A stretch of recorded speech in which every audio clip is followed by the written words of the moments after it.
welcome to this color grading tutorial.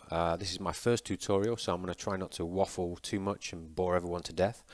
First thing I want to say, I'm not a color grading expert. I found a way that works for me by learning from other people and reading this and that and watching lots of videos and so on. So secondly, this is a tutorial about how to achieve a grade quickly, because this project that I'm looking at here is a modeling / music video that I make for fun. So I don't want to spend weeks in Resolve grading like I might do for a short film that I'm putting into a festival.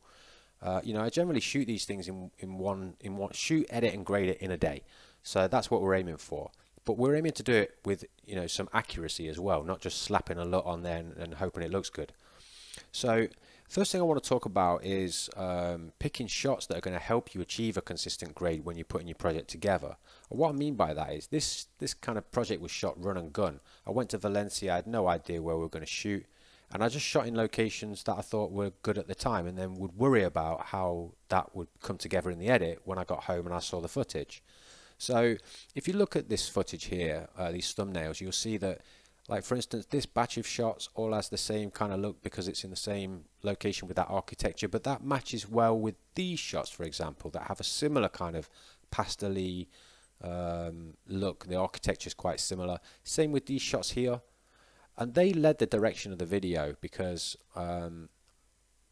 there were just shots in there that I absolutely loved and knew I had to use.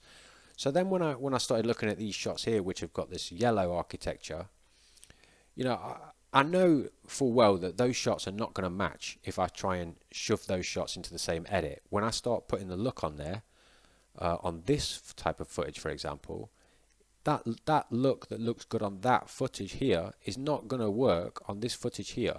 So you really have to be brutal in your decision making, and although you might really love a shot, if it's not going to work across the whole project, get rid of it and don't use it. It's really that simple. I've got quite a few shots that I liked that I didn't use for that very reason, and this will become clear later on. These shots here, for example, I didn't use any of this. So it's just something to bear in mind. You want to have kind of consistent colors throughout. You can control that when you're making a short film, for example. You can control the locations. When you're shooting run and gun like this, you don't really have that opportunity. So it's how you pick those shots in the edit that are going to help you achieve a consistent look when you start to grade it. So first thing I do, step one, is that I correct the skin tone and the overall levels for a particular shot. I find one shot in the video that I really like. I call it a kind of a hero shot, if you like, and I start with that shot and use that shot as the basis for every other shot that I'm gonna correct. So what we do is we make sure that shot's selected, go to opacity and select the pencil here, free draw Bezier tool, and then I'm just going to draw around a selection of her skin here. So now that skin is just selected. When we go to color and lumetri scopes, I'm just going to hide RGB Parade and Waveform Luma for a moment. When we now we're looking just at the skin, and this is the skin tone line, as you probably know, and you can see that the colors for the skin are pretty much there already. That's not an accident. I white balance my shots in every location that I go to. Before we start filming, using a white balance card, a white balance to the model, using the white balance card and the function in the GH5 to set my white balance. I never ever use presets, daylight, cloudy or whatever. So that's going to mean your skin tone should be fairly accurate anyway. You shouldn't have to correct it too much, and that's the case here. Look, I'm going to correct it a little bit to put it bang on the line, and you do that using the tint function here in Lumetri. So the shot's selected, I go to tint, and as you can see, if you move it around, the line moves around. So I'm just going to reset that and just move it over to the right ever so slightly, and now that's bang on the line. Look, so now I know according to this scope that the skin is accurate. So now I want to look at the whole image. So I'm going to come out, delete, go back to effect controls, delete that mask. So now I'm looking at the whole image with the skin tone that's correct. That's before, and that's corrected. It had a slight yellow cast before, now it hasn't. So now I'm looking at the whole image, go back to Lumetri Scopes, I'm going to turn on RGB Parade, and I'm going to turn on Waveform Luma so I can see what's going on in the whole image. Now I'm going to make adjustments to the rest of these controls here, exposure, contrast, blah, blah, blah, blah, blah. But the exposure is actually fine, so I'm not going to touch that really. I'm just going to crush the blacks a little bit, and I'm also going to bring down the highlights a little bit on her skin. and there. I'm happy with that. For me, that is corrected. I don't need to touch white, shadows. Contrast I'll come to later. I apply contrast globally. But I see people messing around with these controls kind of for the sake of it. You don't really need to do that. You're probably just going to end up making the image worse. So if it looks good to you, just leave it. Don't touch the rest of the controls. Right, so now that's done. I'm going to save that as a JPEG. I'm going to export that frame out. Save that to the desktop. And then I'm going to grab that still and bring that into my project. Is that in? Did I get that? No, it's not in there for some reason. Let me do that again. There, now it's in. All right, now we select that and that appears in my source here. So now I'm using this still as a reference for the rest of the shots. So we'll go to this shot here, for example. I'm just going to choose a portion where the sun, there, that'll do. Okay, so now I'm looking at both of the shots. First thing, I still want to correct the skin, so I'm going to do exactly the same as I did before. Go to Effect Controls. I need to go into Editing, or I can't see the control points for the pen tool for some reason. I don't know why. So exactly the same as before. Select the skin. Go to Lumetri Scope, so Color, Lumetri Scopes. Just hide these a minute so you can see what I'm doing. And then as you can see, because I've color white balanced my shot, the skin is pretty much accurate anyway. So I'm just going to move it over slightly just to get it crack on the line there, like that. And then again, I'm going to go and delete that mask so I can see what's going on the whole image. Turn back on. Normally I'll keep these turned on, but just to make it clearer for you guys, I'll turn them off to make the vector scope bigger. Anyway, so that shot selected. I can see the waveform here is totally different to the waveform here.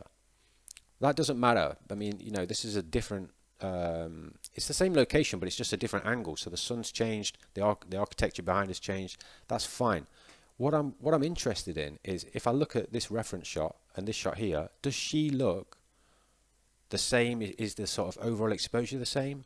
Is the skin the same? Well, yes, it is. So that's fine. I don't care that there's more white going on. I'm not trying to match the scopes overall, because that'd just be ridiculous.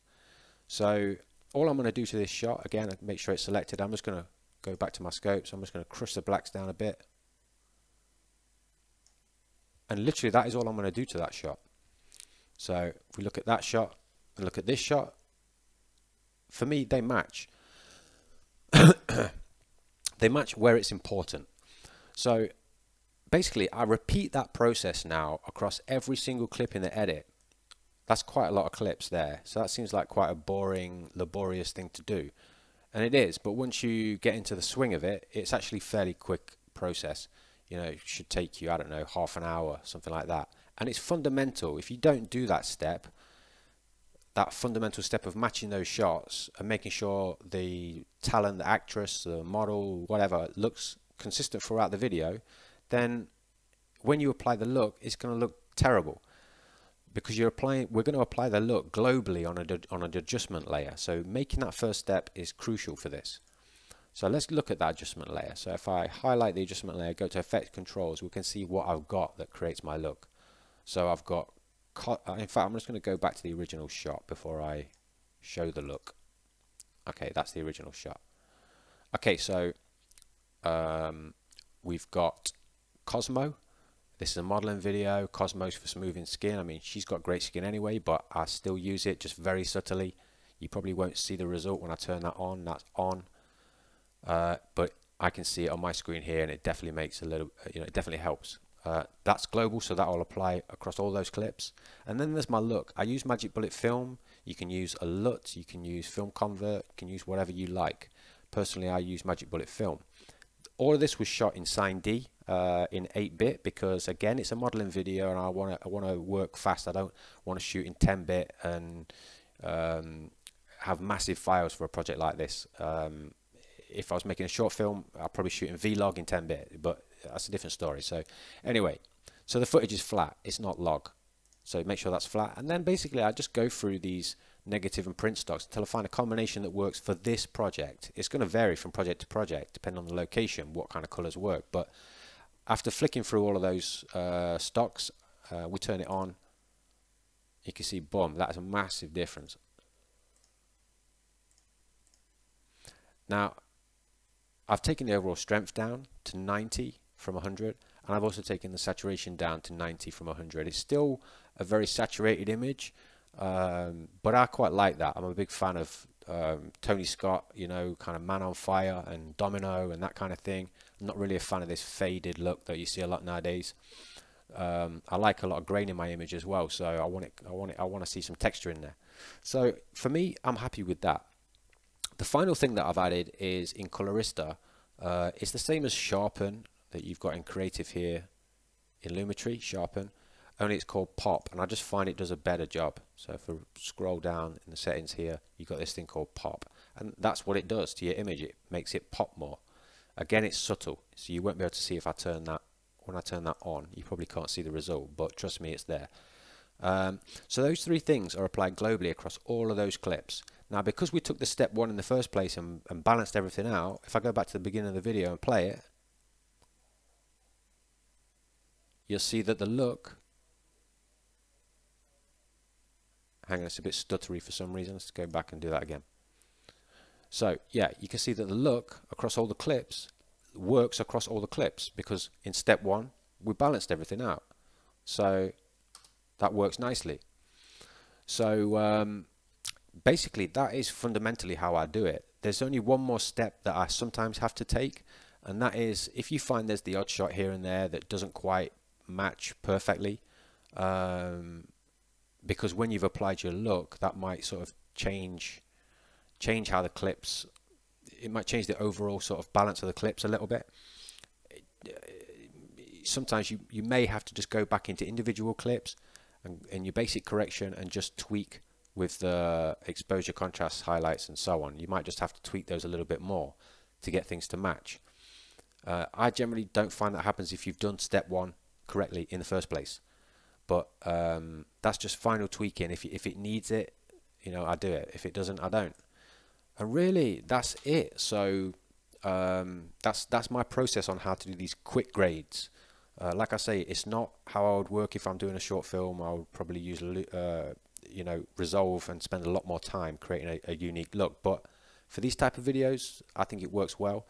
I'm happy with the results. So yeah, hope it helps you out a little bit, and sorry if I'm waffling on, but this is my first tutorial, so leave a comment down below if I can improve it. Let me know how, and also if you have any questions, I will answer them in the comments.